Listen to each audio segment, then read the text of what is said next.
Hello everybody, I hope everyone is well. Today we continue our lectures on looking at ways to differentiate in the mathematics classroom. So the foremost expert in the United States, or the person that's most well known for differentiation in classrooms, is Carol Ann Tomlinson. When she started coming out with a lot of the work that we know about differentiation, it's really boils down to just recognizing your students' preferences, culture, language, strengths, and weaknesses. And that will determine how to best differentiate for your students so that it will meet their needs. In most elementary classrooms, some students struggle with learning, while others perform way beyond grade level expectations, and the rest fit somewhere in between. Within each of these categories of students, individuals also learn in a variety of ways and have different interests. So while we might think of differentiation as just meeting the needs of students that have different levels of mastery on a particular topic, or to students' IEPs, we have to also consider that we have an obligation to meet the needs of our students in a variety of ways. We want to meet the needs of a student as a whole, and they should have equal access to learning and topics in a way that would allow them to demonstrate mastery of that topic. So we want to allow them to be able to use their preferred learning styles, or meet their needs if they are English language emergent, or celebrate cultural differences, and then also work with gifted students. So this is just an overview of differentiation based on the work of Carol Ann Tomlinson. If we start at the top here, it says differentiation is a teacher's response to learners' needs. It's shaped by mindset and guided by general principles of differentiation. While they mention mindset, mindset is an educational psychology construct.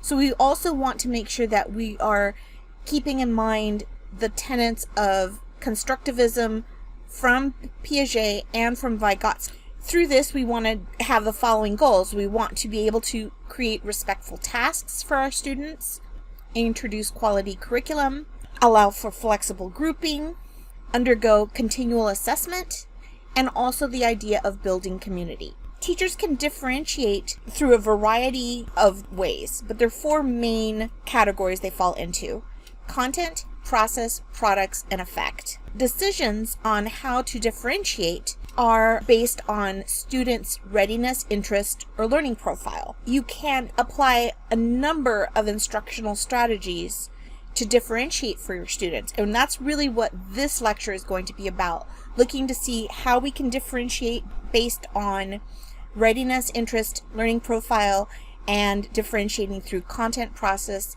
products, and effect/environment. So when we're looking at what will guide our decisions, really you're thinking about three basic things. First is readiness, so really looking at their current skill level and determining where there might be gaps or how ready they are to move into more complex tasks. Interests, looking at their choices and their backgrounds, and then also their learning preferences, ways of thinking and processing. When thinking about how we're going to implement this differentiation, you kind of want to think of it as coming in three different waves. In the first wave, we want to have quality teaching and effective differentiation based on the needs that you would likely expect in your class. For mathematics, quality teaching involves being able to expose students to abstract concepts through manipulatives, allowing them time to reflect, and then moving them towards the abstract phase. That process is not just for students that struggle. That process is good quality teaching that all students should have access to. The second wave is to add additional interventions to enable students to work at either age-related expectations or higher. So you're bringing in additional scaffolds or activities to meet either remediation needs or to supplement learning and extend the curriculum for enrichment opportunities. In the third wave, that's when we get into highly personalized interventions, which might require sort of like one-on-one work with a student to meet the standards that have been selected in the lesson. And looking at how we can differentiate, there are really four main categories that they can fall into. You can differentiate by content, by process, by product, or by effect and environment. The examples that I'm going to discuss fit in more than one category. So just keep that in mind as we continue with the rest of the lecture. So when we discuss differentiating by content, it means that you're differentiating by the knowledge, understanding, and skills that students are trying to learn. It's important to remember that these learning goals should always remain the same for all students in the differentiated classroom. What teachers can differentiate is, in terms of content, is the methods that students use to access key content. For example, if you're differentiating content at elementary school mathematics, you might do the following. You might use different materials at varying mastery levels. You may use word walls to scaffold students' use of math content vocabulary. You might make technology available for some of these students to practice math or to view videos or to work on math. You might want to present the ideas through various ways. You might want to use social groups, or you might want to meet in small groups to either reteach an idea for students that are struggling with a skill, or to also extend the thinking or skills for advanced learners. One of the ways that you can differentiate content is by tiering lessons. I'm going to give you a spoiler alert. Tiering lessons can also go in process, and it can also go as outcome or product. In terms of using tiered lessons to differentiate with content, so they would take the same content and then either present it a different way, create tasks a different way, provide different types of scaffold. So students continue to have access to the same material, but the tasks are going to vary and the instruction is going to vary according to readiness, interest, and learning style, and then also language needs. The rationale for this is that it blends assessment with instruction. It allows for students to begin learning wherever they are. It allows for students to work within the zone of proximal development. They're able to use various types of learning modalities. It lowers their anxiety or their stress, which can also affect their critical thinking skills. And it promotes success, and sometimes you can also have it promote choice. I'm going to give you an example of tiered lessons when we talk about process. So that's coming up. Differentiation through content is important when working with English emergent learners. In order to support students' use of native language and code switching, students that speak another language than the language of instruction are undergoing a mental process called code switching. And what code switching is, they're receiving the input in their non-native language. They're having to translate that information into their native language to understand it cognitively. They're going to have to formulate a response in their native language and then translate that into their non-native language before they can actually reply. They need this additional time in order to code switch. The time it takes to code switch varies on how well the student is acquiring the new language. One thing that we know is that to allow students that extra time, we have to work on our wait time as teachers. We need to give students that time to code switch, and it has to be something that they're expecting so that they don't get flustered trying to just shoot back an answer as quickly as possible, which could be their reaction to do. They see other students maybe doing that in the class. You want to state out the content objectives, so like the content standard, but then also you want to look to see in what ways is their language objective also necessary.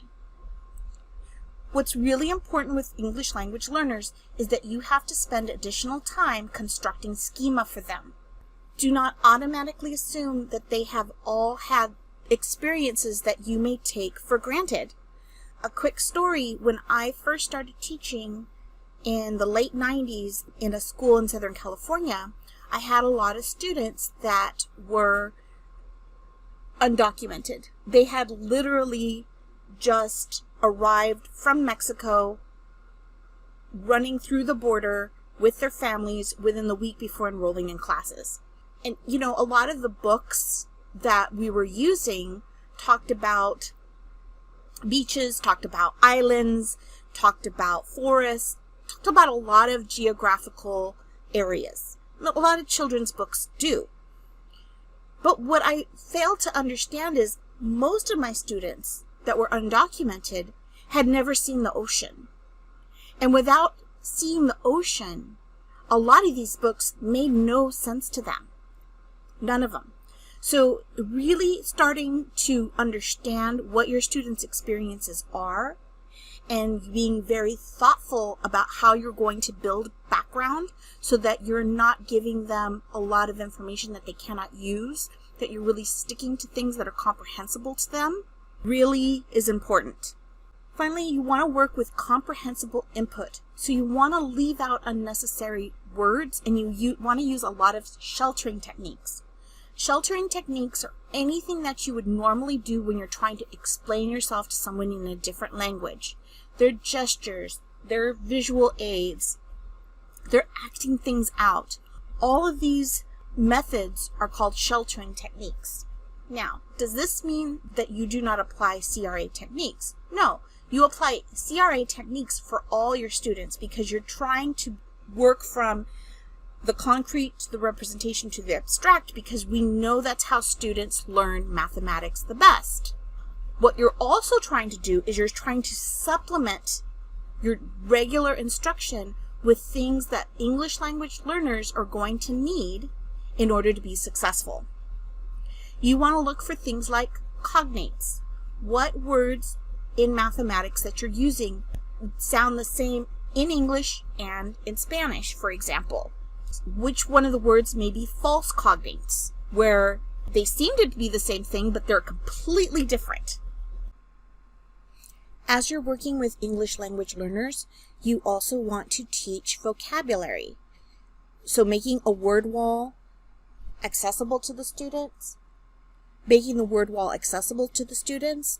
I know that classroom real estate is very expensive in New York City, so just even creating students word walls that they can use in their notebooks, making their own personal word walls, have them using pictures, creating, all these things are things that count as additional reflection time for them and allows them the time to code switch. You want to plan cooperative and interdependent groups, but you don't want to assign students that are bilingual to be a translator. That's not their job, right? So you want to make sure that students that are bilingual, while they might help from time to time, you don't want to give them a job that they are responsible for that particular student's language acquisition. You may also want to check with your school to see if students are eligible to take various portions of standardized tests in their native language. Because up until recently, well, I know that that was allowed for quite a while. I'm not sure what the regulations are now, but you want to at least ask because that will be useful to you. We're going to watch a little film about an English language learner in California. The school that he's at looks identical to the school I used to work in Southern California. I had to give it a second look because I was like, what? That looks like Longfellow Elementary. As always, there are various ways that you can access this video. One way is if you have the Google Slides open, you can just click on the link and it will take you straight to the video. If you are watching this video on YouTube, you can just look in the description box below for the link and click on it. Finally, if you're watching this on Blackboard, just go to the modules area, onto the next page, and you can click on this video directly to watch it there. Forget, there is a journal entry immediately following the ELL video, and then you can resume my video immediately after.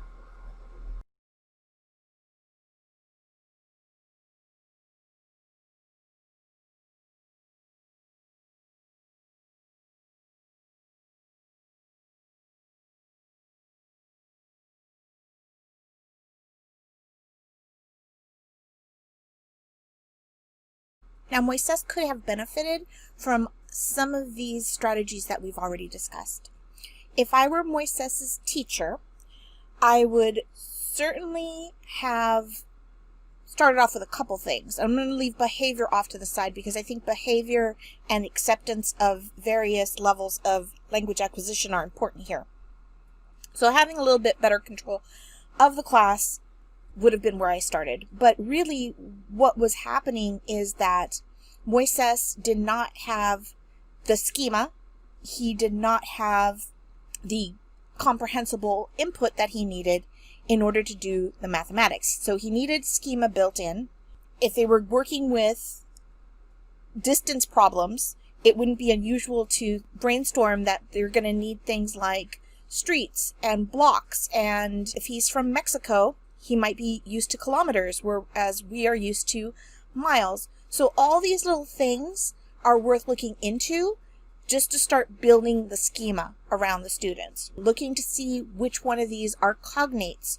I would also have asked if there were any supports that were available to him on the test. In the way that it appeared in the movie, it didn't seem like he was entitled to any supports, and that would have been one of the reasons why the school was saying maybe it was better for him not to take the test. It's also important to note that in California, teachers were not allowed to speak to the students in English. You could actually lose your job over it, even if you spoke the other language, and most often in Southern California, the students would speak Spanish. You could not speak Spanish to the students during the school day. So even if the teacher were allowed to translate things, they couldn't.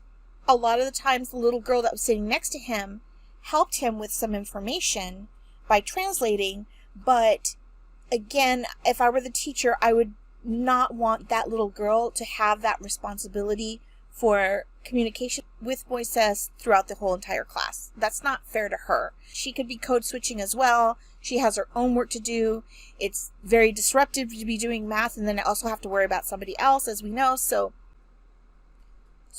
that's how I would start to help Moises have access to the math curriculum. Notice he was able to work the naked number problems just fine. It's not a numeracy situation, it's a language gap.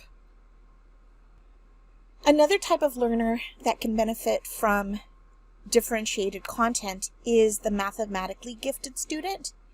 And when working with gifted students, there's some things that we really want to avoid that may seem sort of like your go-to. So what you want to avoid is you don't want to give them like extra homework. Having to do all the questions instead of just the even questions is not beneficial to that student. They've already know how to do the material, so they shouldn't have to do as many. There's no need for additional practice. Also, if they finish early, just giving them free time until they complete the work is also counterproductive. Asking them to help other students, it's the same issue as the little girl that had to translate for Moises. That's not their job. If they want to help people from time to time, that is outstanding, but it should not be their job once they finish their own work. They're entitled to their own instruction. If you have a gifted student in your class and they are part of a pull-out program where they pull out the gifted students and they go do enrichment activities with another teacher and then they come back, that should not be the only enrichment that they receive in terms of mathematics. As part of your regular mathematics curriculum, you should be bringing in challenges and enrichment opportunities for your gifted students. Another thing that you want to avoid is leaving all enrichment to just something that you can find online. What you can do is the following. One of the more useful methods that I've found, and it's also in a lot of the literature, is having students almost like test out of a chapter. Say you're studying division in 3rd or 4th grade, and the student clearly has a mastery of it, and you're seeing that they have a strong conceptual and procedural understanding with it. Have them test out. Give them a test at the beginning of the unit, and then say, okay, if you can get at least a 90% on the chapter test, You don't have to do the regular activities that we're doing in class. We're going to find a specialized curriculum for you to do. You will be responsible for these things, come up with a contract, come up with days that you're going to meet with them to check on their milestones and hold them accountable. In that way, they're working on things that are more apt to their needs, and they're also learning how to self-regulate, which is really super important, and they're not stuck just doing whatever the rest of the class is doing. So that's one option. You might also want to do things where you concentrate on the strategies, concentrate on the real world applications of the mathematics instead of just the naked number problems. You can get creative in lots of different ways with enrichment opportunities, but ultimately we need to make sure that they fit the standard, that they fit the depth and breadth of the standard, and that all enrichment opportunities are happening within that standard. So let's start talking about differentiating by process. Differentiation by process is how students come to understand and make sense of the content. It's about practice based on the content. Differentiating process or activities at the elementary school level might include tiered activities through which all learners work with the same important understandings and skills, but they proceed through these same understandings with either different levels of support, different levels of rigor, or different levels of difficulty. Carol Ann Tomlinson says, almost always, students will need to work at different speeds with different kinds of supports in different groupings and in different modes. And that's a very important stage because this is the point where learning happens with kids. So it's very true. Differentiating by process is a great time to also allow students to reflect, to work at their own pace. If you have that gifted learner, this is a time where you can start to work on that personal contract that has different milestones and different meetings with you so that they can look at concepts in more depth, etc. So we already talked about tiered lessons in terms of content, but I want to revisit this in terms of differentiating by process. So as a reminder, we're creating tiered lessons as a response to either student readiness, students' interests, students' learning styles, or language needs. And when we're designing a tiered lesson, we want to keep a couple things in mind. First, what is the learning goal for the entire class? So in the example that I'm going to show you, it would be addition of numbers to 20. That would be my focus standard, what I'm really going to focus on for the whole class. I'm going to go ahead and teach the class using CRA techniques, and then I'm going to assess and think about what are the needs of the students in the class. Am I going to look at learning style? Am I going to look at the level of language acquisition? Am I going to look at student mastery of the topic? And I'm going to create different tiers for the tasks.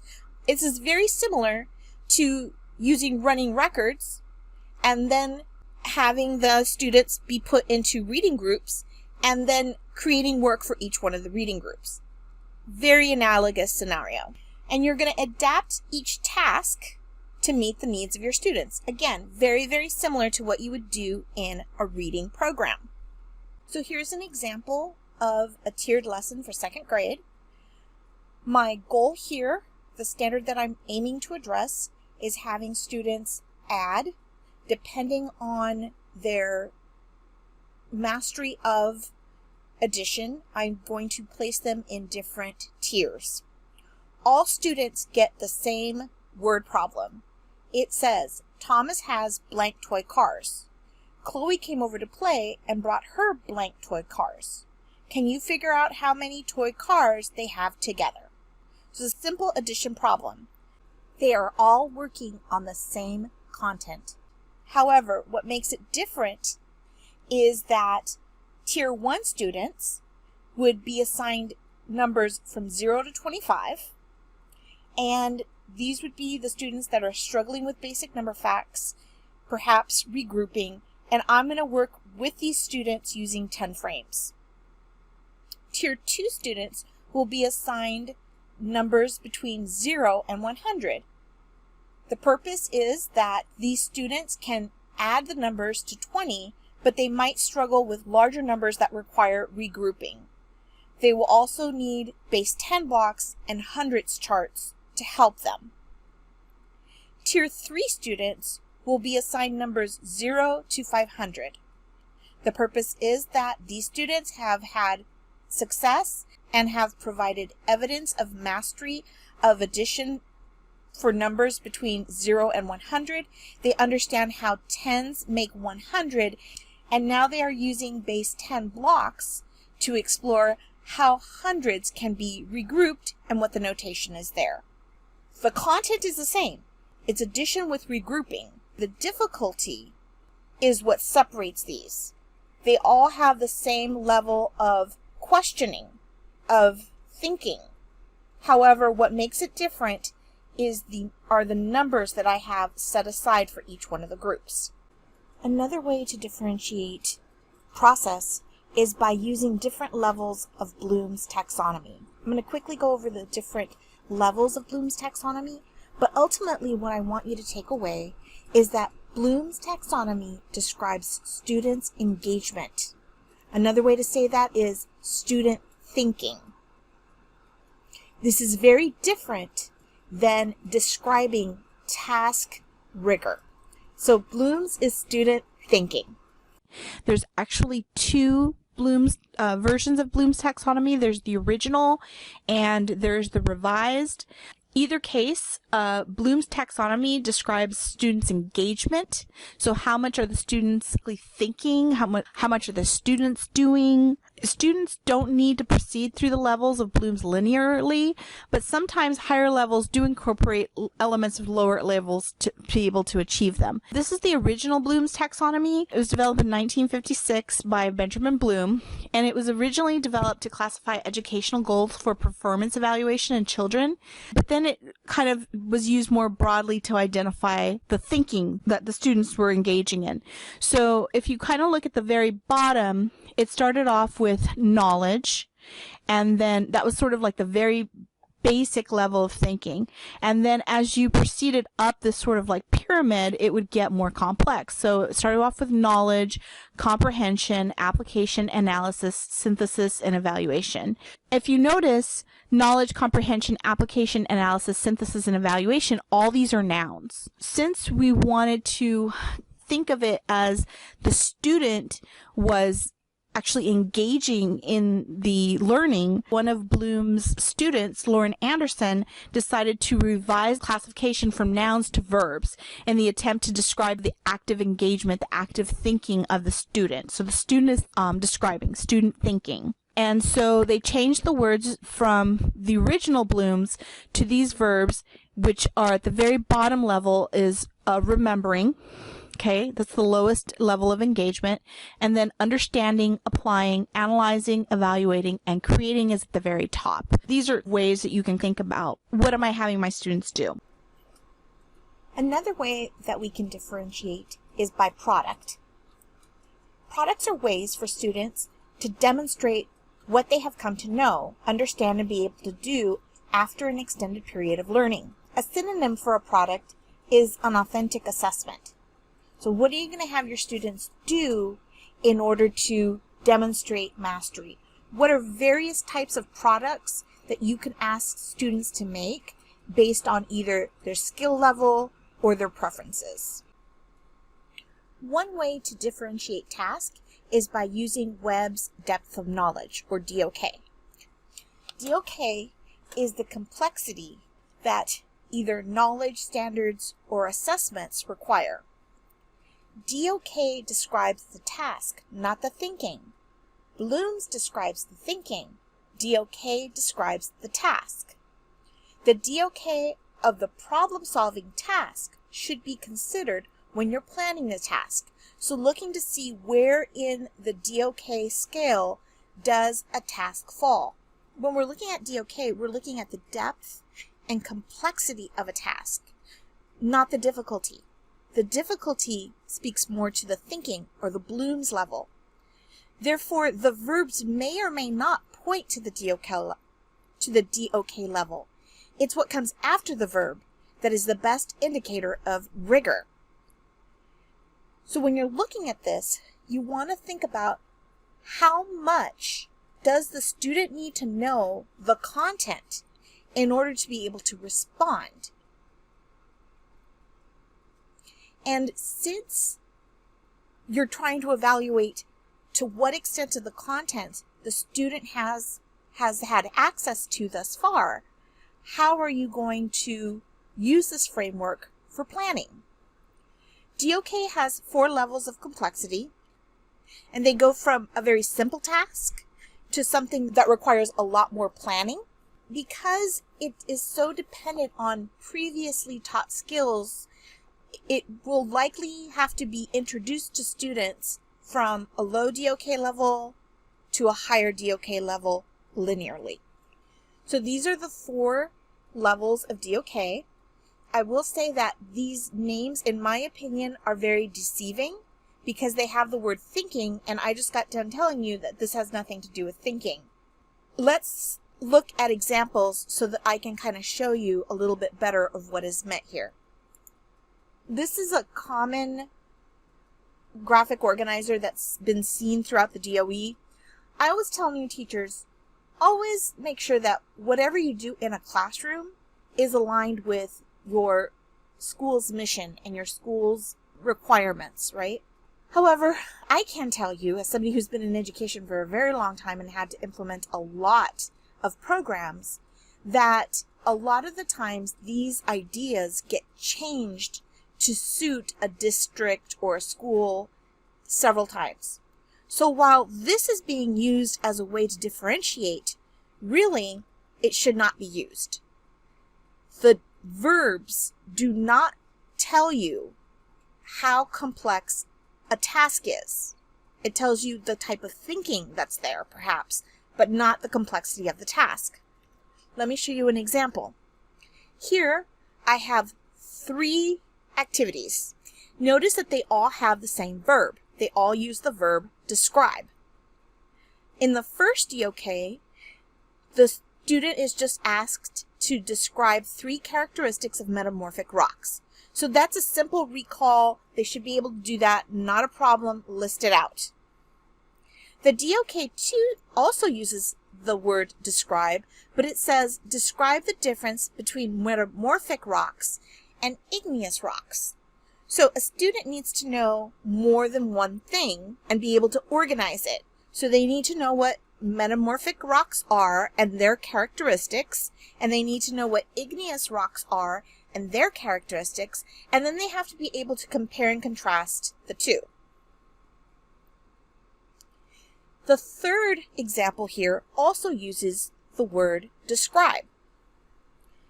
It says, describe a model that you might use to represent the relationships that exist between the rock cycle. For this situation, you need to know about metamorphic rocks, you need to know about igneous rocks, and you need to know about sedimentary rocks.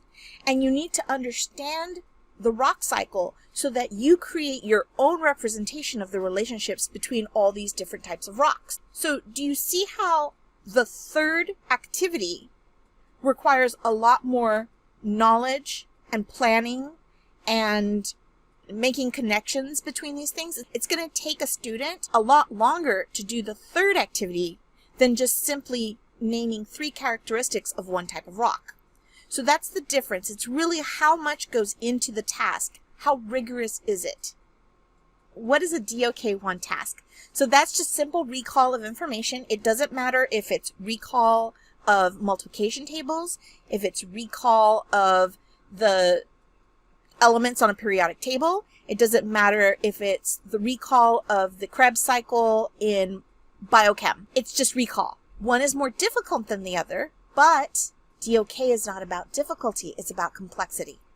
An example for DOK 1 at maybe a 3rd grade level, and this is very similar to an example we did earlier, is 47 people have to travel to a field trip, 8 people can ride in a van. How many vans will they need to take? So this is a simple division problem. They take the people and they figure out that 47 divided by 8 is going to have some leftovers, so then we're going to need 6 vans total. So simple problem, 1 simple task.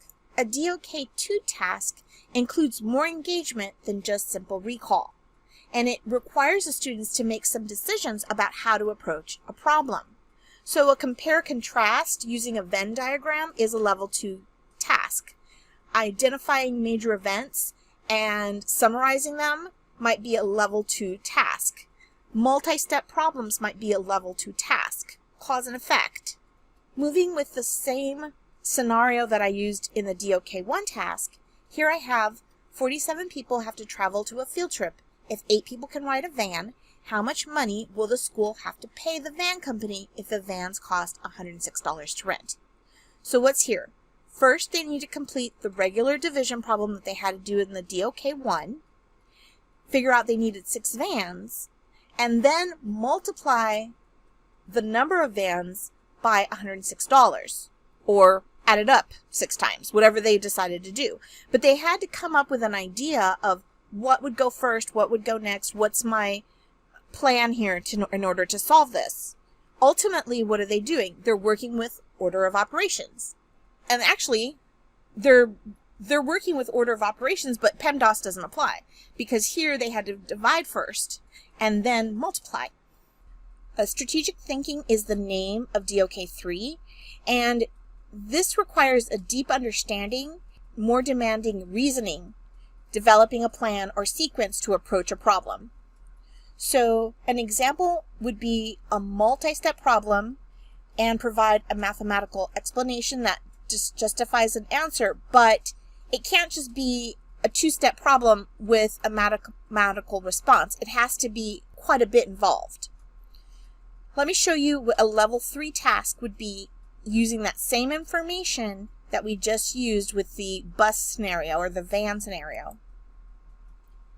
47 students, 2 teachers, and 5 chaperones will be going on a field trip to a lab located 50 miles away.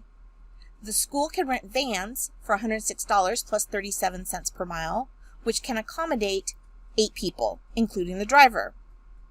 The school can also rent a bus for $215 plus 99 cents per mile, which can accommodate 16 people, including the driver. What type of vehicle or combination of vehicles could the school order for the field trip to send the students? Which way would be the most economical? So this problem has nothing more than division, multiplication, and addition. That's all it has. The skills in themselves are not difficult. What this problem is it's complex. The student has to derive a plan in order to solve this problem.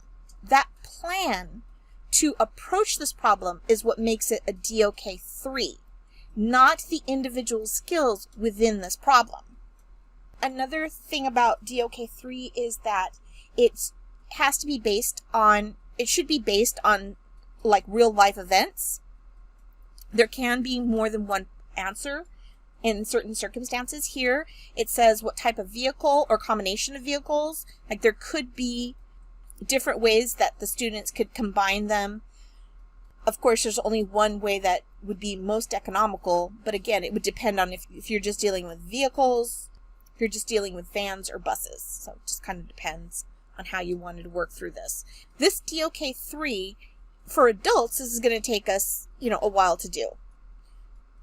A 3rd grader, this can take them a week, easily, because they're going to have to think about how they're going to approach the problem. If you're dealing with gifted students that are just throwing back those naked number problems and those easy word problems like it's nothing, give them a DOK3 task that's going to allow them to slow them down, allow them to use various strategies. You could also say, I want you to use 2 Polya strategies to show this. Okay, all those things are making this more complex for the student, but it's still sticking to the same standard. You can also tier with DOK levels too. The last type is called extended thinking. And really the main difference between the strategic thinking level 3 and the extended thinking level 4 is the amount of time that a student has to go in and interact with that activity. For example, I would say that the lesson plan that you're going to do for this class is a level 4 DOK, because you're going to have to go in and use the standards and the progressions and figure out what types of manipulatives might be best for the lesson that you want to do, what kind of assessment you're going to do. Like, you're going to have to pull from all these different things that we've discussed in order to do the work. It's also something that teachers are having to do in real life. Like, it's part of, it requires choice. You get to decide what you want to teach. So these kind of situations are DOK level 4. I had one teacher that I coached that was a 5th grade teacher that at the end of the year, he did a DOK 4 after the testing period was over. And what he did is he assigned each one of the students in the class a car, a certain type of car. So they had the year, make, and model of a car. They had to go in and research what the gas mileage was for a car, and then he would tell the students, okay, you and your families are all driving from New York to Disneyland.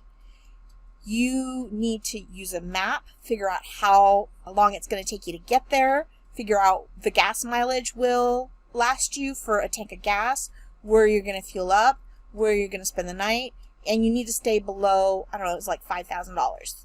That task is a real life task. Somebody would do that if they were going to go from New York and vacation in Disneyland. Well, it's going to take any person a while to do because it requires a lot of research, and you're going to have to be working with that task for a while. But it's going to take a 5th grader weeks to do. So that kind of stuff is a level 4 DOK. It's very complex. It's not necessarily difficult, it's just very complex to do. As a quick review, Bloom's taxonomy describes thinking, and Webb's depths of knowledge, DOK, describes the task. When you start to categorize your task or your products that you want students to create, you need to think about how much organization will be required to complete that task. How rigorous is that task work-wise? Okay, the level of thought in that task is not indicative of anything in Webb's DOK. It's only relevant when using Bloom's taxonomy. I have another DOK example that just works with kindergarten, 1st grade type of activities with seeds and pots and, kind of mixing science with mathematics. Here, you can just kind of thumb through it yourself. The next way that you can differentiate by process is using Gardner's theory of multiple intelligences. I'm sure at some point in your career you have worked with or have heard of the multiple intelligence by Howard Gardner. They keep adding to them. The last time I checked, there were 9. When I first started teaching, there were only 7. Just the first 7 that you see in the slide, so I apologize if I have not included all of them. I'm not going to go into a whole lot of detail about each one. They are all, I'll link a video that is optional for you to watch about the various intelligences and how they can be used in order to teach. They're interesting because you can incorporate them with part of student choice, or they can be used for differentiation. If you've seen the movie Aaliyah and the Bee, I think it's Aaliyah and the Bee, there's a part where she's using jumping rope in order to remember how to spell things. So these are the kind of activities that maybe a kinesthetic learner would be really great at. I'll leave this in here for you to kind of peruse. So one thing that you can do is maybe create a menu. Here is a menu of different activities that students can do in order to demonstrate their ideas for this particular unit. The teacher says you can pick any 4 choices. So that shows the students how to make decisions on what they are attracted to. Another thing that I think would be really great to do is not just thinking about the multiple intelligences, but maybe thinking about the mathematical practices. So maybe throwing a couple of those in there that the students might have to choose as well. Here's a sample of a tiered lesson that can be used. This was a whole class lesson on exponents, and then the students had to select one of these activities to show their mathematical understanding of exponents, and the students could select which tier they wanted to work with. So it's kind of another way to look at tiered lessons. Here's another menu for choice. The students are told that they have to earn 70 points. So depending on how complex something is, that's worth more points than something that is just more simple, more recall. I think it's a really great way to balance ways in which students feel comfortable and push them towards experiences that they might not select for themselves. So kind of pushing them out of their comfort zone, but still giving them that safe place to revert to if they please. Finally, the last way that we can differentiate is by learning environment. In the modern classroom, we really have to think about culturally relevant teaching or culturally relevant pedagogy. And in this case, what we're doing is we're not actually looking at the curriculum content, but we're looking at the climate of the classroom. In culturally relevant teaching, we want to make sure that the group that the teacher aims to represent is represented in a way that the group itself wants to be depicted. The group itself wants to be represented. Using culturally responsive pedagogy, the classroom is climate focused rather than curriculum focused. And for that climate, we're looking at the private world of the student, the general feel of the class, the sense of purpose and relevance to the group individual goals and activities, the ability to look at problems objectively, and in this case I'm not talking necessarily about math problems, but to be able to try to see various points of view and be able to discuss those issues, and then also look at student-teacher and student-student rapport. In our panel discussion, we're going to go into this a little bit more and see examples of how you can implement this into your classroom, so I don't want to say too much. Another thing that we want to think of is gender-responsive classrooms. So being cognizant of examples that we use so that we're not always using boys or always using girls in examples, that girls are encouraged to speak as much as boys, that they don't shy from their ideas or their contributions, and to give students feedback about how they're performing in the class and keeping that feedback performance-based. Here are some ways to work towards gender equity. They're just things like keeping track of who you're calling on a regular basis, making sure that the characters in children's literature also represent both genders, especially when we're working with STEM fields, that girls are represented. Discussions on STEM careers are presented to girls as much as they are to boys. And again, all feedback should be performance-based versus then praise-based. One thing that's important to note is if you have an older child that might have had experiences in mathematics in other countries, they might have different processes than you do for subtraction, multiplication, any number of things. As a teacher, it's important for you to understand not just the process of what the students are doing, but to make sure that it's applicable to all circumstances, and to encourage students to continue to do the work in a way that makes sense to them, even though it's not necessarily the traditional way of doing things. Making sure that our students are celebrated for their cultural diversity is a big part of culturally responsive pedagogy. I will say that New York is really great at allowing for these differences amongst students' responses. Other states are not so much. Other states force students to conform. Finally, when working in small groups, this is another way to control the environment or interaction between students. Just as you do reading groups with small groups, you also want to do small group instruction with mathematics.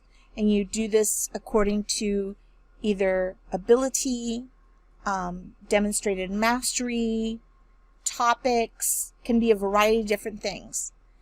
One way to look, when you're looking at small group instruction, one way you can look at it is skill-based, where they're all working on the same skill. And when they're all working on the same skill, do you also want them at the same ability or mastery level?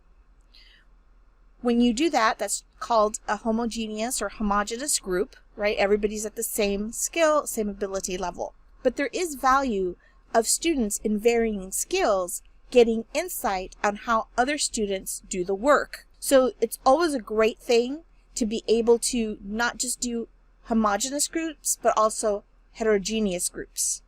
Very briefly, I want to touch on the Universal Design for Learning, which is a new framework that aims to increase differentiation in classrooms. To learn Universal Design for Learning, I mean, this class could just be on UDL completely. It's something that I would encourage teachers to take after they've been teaching for a couple years so they don't feel overwhelmed, because there is a lot for UDL. There's a lot to do. But just to state the differences very briefly, if we look on the left here, we've got differentiated instruction, and that responds to individual students' needs. But in UDL, you anticipate the needs of the children in your classroom before having to assess to establish what they are. So you're working ahead of it. Differentiated instruction is a responsive learning environment, whereas UDL is proactive. So if you remember when I was doing tiered learning or tiered assignments, I said I would do a whole class instruction, I would assess and see what kind of tiers I would need to create for my class. UDL would have that done ahead of time. So you had enough information about what the things are that where students struggle, or where students may have picked things up very quickly and can go on to something that's more complex, so that you have it ready. For differentiated instruction, student choice is sometimes provided, but in UDL, student choice is always provided. So it means having a variety of activities and a variety of things where students can choose to do. UDL takes a long time to create that many resources. Like, you'd go crazy if you're doing it in the first, second, third year of teaching. But as you become a more veteran teacher, you've started to accumulate resources that you feel comfortable using, you've been successful with. You're looking for a more advanced way to meet the needs of all your learners. Okay, so today was a long lecture. I cannot believe we got through it. My throat hurts. I want to thank you for hanging in there. Remember, go back and look at any videos that I have gone ahead and put up. The multiple intelligence video is just optional. You will be able to access that through the Google Slides if you want to open them. It's in the description link below, and it's also available in the modules. Have a great rest of your day. Bye!